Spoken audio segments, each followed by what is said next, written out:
écoutez, bienvenue pour cette première visio, j'allais dire conférence, enfin visio avec Stéphane Le Diraison.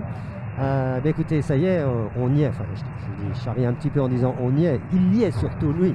Oui, nous, on est malheureusement confinés ici à Boulogne-Billancourt comme partout en France, mais on est très heureux, voilà, 4 ans après, de retrouver Stéphane. Je voudrais remercier bien sûr Stéphane pour ces 4 années passées à la préparation du bateau, et puis surtout remercier nos partenaires Bouygues Construction et le groupe Suez et le conseil départemental de Hauts-de-Seine, sans lesquels effectivement Stéphane n'aurait pas pu prendre le départ cette année dans des conditions améliorées par rapport à la dernière fois, puisqu'il a eu un bateau qui a été considérablement modifié. Donc c'est un grand moment pour nous tous. Je regrette effectivement les conférences, les visios qu'on avait avec Stéphane il y a 4 ans, où cette salle des Fougères en cœur de ville était pleine de monde. On avait même dû une fois se déplacer à l'espace Landowski parce qu'on avait franchi les 200 personnes. Mais aujourd'hui, les nouvelles technologies nous permettent d'avoir cet échange en direct, et je ne vais pas être bavard plus longtemps. Je vais céder la parole à Monsieur Auro qui va servir d'intermédiaire avec Stéphane, qui va lui poser toutes les conditions techniques. C'est un grand spécialiste, il a participé au Vendée Globe, il a organisé le Vendée Globe et il a même été directeur de course du Vendée Globe pendant quelques années. Voilà, si vous voulez vous présenter. Bonjour, Denis Auro, donc je suis un ami de Stéphane et je suis très honoré de pouvoir correspondre avec Stéphane à bord de Time for Oceans et de faire vivre avec Stéphane cette deuxième participation au Vendée Globe. Stéphane, est-ce que tu m'entends bien?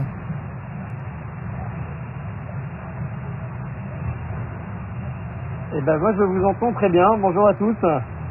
Super. Et bienvenue à bord à distance au large de l'Atlantique Nord, dans l'ouest de Madère. Super. Alors dis-moi, ça a l'air de glisser tout seul. Là on voit que les conditions sont très belles, sont très bonnes, avec du soleil.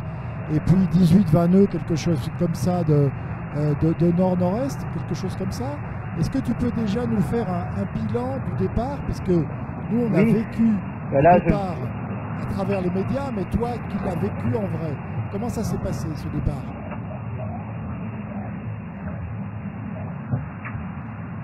Alors je me décale un petit peu, j'essaie de mettre au soleil dehors. Non, il y a un peu trop de vent. Et ben c'est bon comme ça.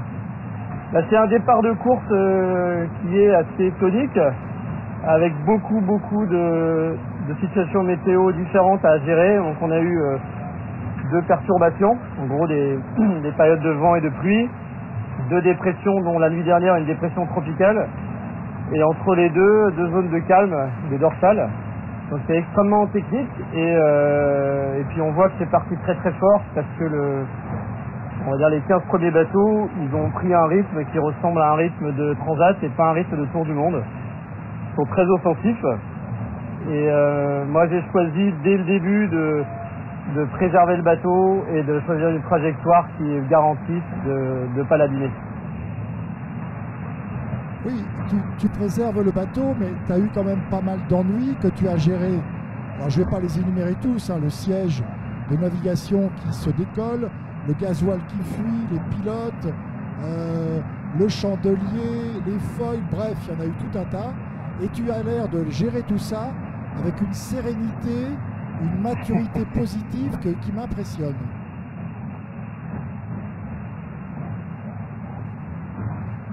Bon, bah, merci. Alors ouais, c'est vrai qu'il y avait pas mal de petits tracas. Alors le plus drôle ou le moins drôle, c'était sans doute le gasoil, avec le réservoir qui s'arrache du fond. Les fixations n'étaient pas assez solides et du coup il y a en fait un filtre dans un bol de gasoil qui a explosé, et ce qui faisait que le réservoir se vidait dans le bateau. Donc j'ai dû évidemment arrêter le bateau, le remettre à plat pour refixer, et je vous laisse imaginer l'odeur intéressante que j'avais dans la cabine. Et désormais j'ai encore une espèce d'odeur de moteur dans cette cabine. C'est un paradoxe pour un voilier, et en plus tout est gras partout. Alors ça, c'est ce genre d'aléa forcément ne m'a pas permis de donner le meilleur du bateau dans toutes les conditions. Mais là maintenant le bateau est en parfait état. Est-ce que tu peux faire le bilan maintenant du bateau? Est-ce que tout est revenu dans l'ordre?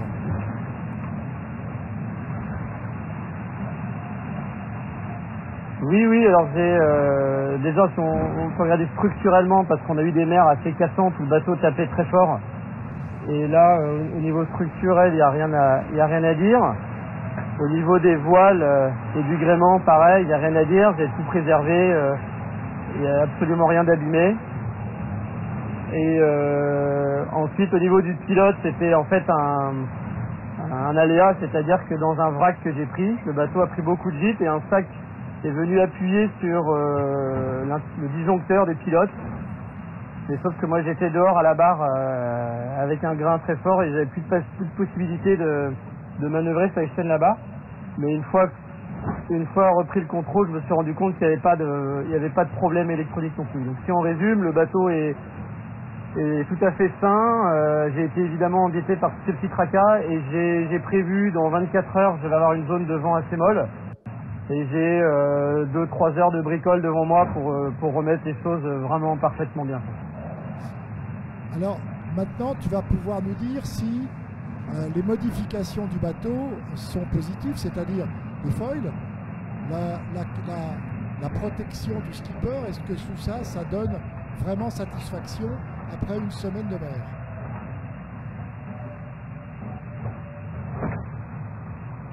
Ah bah oui, c'est plus le même bateau. C'est tout à fait réjouissant d'avoir un bateau comme celui-là. D'ailleurs là, je vous parle abrité sous le roof. Donc au niveau de l'ergonomie, de la protection sur toute cette nuit, par exemple où il y a eu du vent fort, c'est extrêmement confortable. Si j'ose dire, le confort c'est pas le mot, mais en tout cas ça permet d'être beaucoup plus en sécurité et de s'économiser. Et ensuite, tout ce qui concerne la performance, même si pour l'instant j'ai pas exploité le potentiel du bateau, si le bateau est beaucoup plus facile. Par exemple là il y a 18 nœuds de vent et je marche à 16-17 nœuds et absolument sans forcer, donc ça c'est à marcher quasiment à la vitesse du vent quand on cherche à descendre avec le vent, c'est quelque chose qui n'était pas accessible pour moi il y a 4 ans. D'accord. Alors on a un bateau en parfait état qui va bien, qui correspond à tes attentes. Et est-ce que tu peux nous parler de toi maintenant? Dans quelle forme est-ce que tu es après 6 jours de course?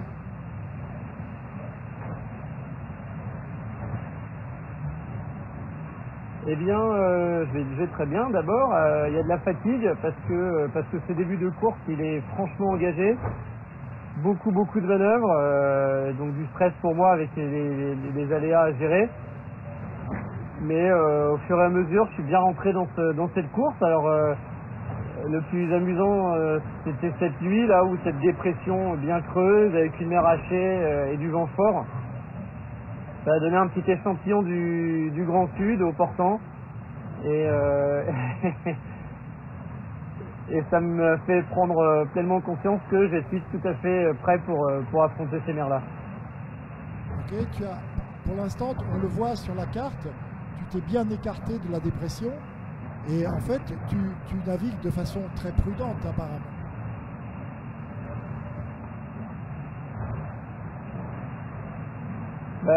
En fait, la deuxième perturbation, après avoir passé le Cap Finistère, j'ai choisi volontairement d'aller le plus au sud possible pour avoir les vents les plus maniables possibles. Et c'est un choix que j'assume complètement, parce que c'était la deuxième nuit de course et je ne me voyais pas prendre des risques d'abîmer le bateau. Et là, j'ai accepté l'idée de laisser partir un petit peu des bateaux avec qui j'étais, Pistil, VNB et compagnie.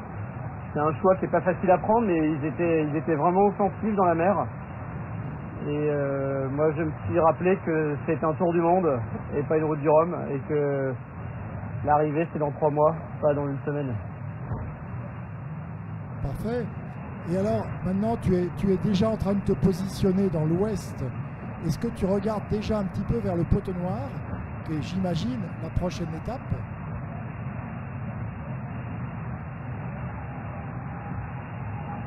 Alors oui, maintenant je vais pouvoir commencer à regarder parce que jusqu'à là je ne savais pas exactement à quelle longitude j'allais sortir de la dépression tropicale.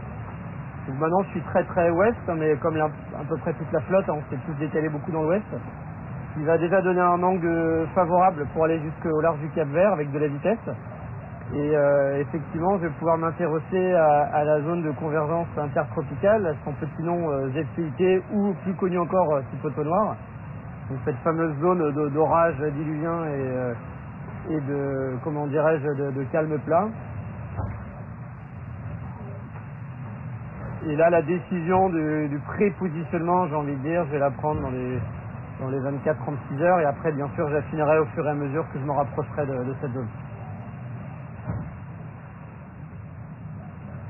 Tu évoquais tous les petits soucis que tu as connus au départ. Moi, je voudrais admirer ta sérénité, parce que c'est vrai que ça n'a pas dû être facile. On voit les commentaires sur vendeglobe.org de certains concurrents. Effectivement, il y en a qui dépriment déjà au bout de quelques jours, tellement le combat est difficile. On a du mal à s'imaginer, tant qu'on n'est pas monté sur un bateau tel que le tien, on n'imagine pas ce que ça représente en termes de bruit, de secousses. On est ballotté, même projeté d'un endroit à l'autre du bateau. Rien que pour manger des choses comme ça ou pour se reposer, c'est extrêmement difficile. Et je trouve que tu as plutôt bonne mine pour un marin qui vient d'affronter tout ça en 6 jours là, et ça nous rassure. Voilà. On est très content et on espère que, bien sûr, c'est une compétition. Tu feras le meilleur résultat possible. Mais voilà, comme tu es serein, tu as déjà un vieux loup de mer et tu ménages ta monture pour aller loin, et on en est très très heureux. Voilà, tous les Boulonnais et tous les gens bien sûr de Bouygues Construction de Suez et du département qui te suivent au jour le jour sur nos différents échanges et nos différents réseaux sociaux. En tout cas, merci pour cette belle aventure que tu nous offres dans ces moments bien difficiles, effectivement, de repli sur soi.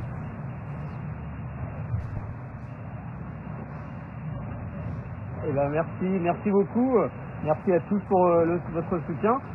Et à la prochaine fois. C'est vrai que peut-être au travers des vidéos que je prends et autres, je vous ferai partager voilà exactement cette vie à bord qui est tout à fait engagée et difficile, il faut bien l'avouer. Oui. Venez. On t'a réservé une petite surprise là. Voilà, Bénédicte est là avec les filles, et Simon, venez devant moi là, qu'on vous voit à la caméra, que Stéphane vous voit. Voilà, vous pouvez faire coucou à papa qui est en mer.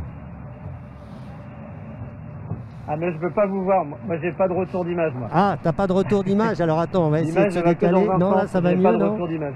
Bon, t'as pas le retour d'image, d'accord, effectivement. Ah oui, voilà, tiens. Non mais c'est la technologie qui permet pas le retour d'image. Coucou papa. Bon par contre, je peux les entendre s'ils me parlent. Voilà. Coucou les enfants. Coucou papa, ça va? Bon, j'espère que... Coucou les enfants, je pense bien à vous. C'est très gentil d'être venu participer à la visio. Puis comme vous pouvez voir, le temps est bien calmé. Ça n'a pas été beaucoup comme ça depuis le début, mais ça y est, il fait beau. J'ai sorti le t-shirt et ça va être plusieurs jours de récompense un petit peu par rapport à tous les efforts du début de course. Simon, coucou Simon. T'as vu comment il va vite au bateau?